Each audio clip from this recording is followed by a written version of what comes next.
ত্রয়োদশ জাতীয় সংসদ নির্বাচনের আচরণবিধি লঙ্ঘনের অভিযোগের সত্যতা পাওয়ায় লক্ষ্মীপুর ৩ আসনের জামায়াতের প্রার্থী রেজাউল করিমকে সতর্ক করেছে নির্বাচন কমিশন।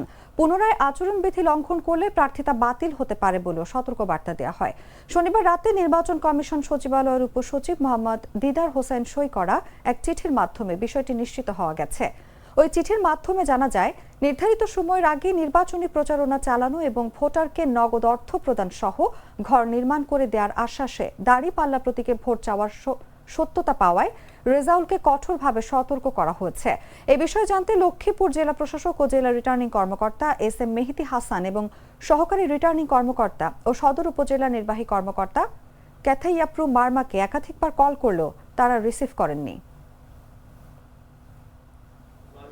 এই দলকেই তো নিষিদ্ধ করে খুনি শেখ হাসিনা প্রমাণ দিয়ে গেছে বাংলাদেশের সবচেয়ে তার বিরুদ্ধে রাজপথে ভূমিকা পালন করেছে নির্লজ্জভাবে যেই দল, সেই দল হচ্ছে বাংলাদেশ জামাত ইসলামী এবং ইসলামী ছাত্র শিবির।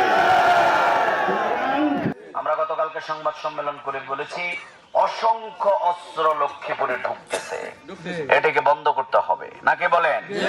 আমরা গতকালকেও বলেছি, আপনারা আমাদের বিরুদ্ধে অভিযোগ করেছেন আমাদের মা বোনেরা নাকি 50,000 বোরকা আমরা বানাইতেছি।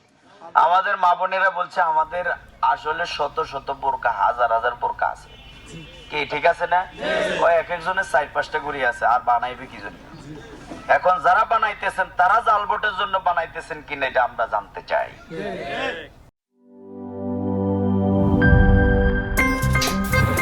আমার একটা স্মার্ট সিদ্ধান্তে 25% গ্যাসের খরচ কমেছে। ভাবছেন কিভাবে?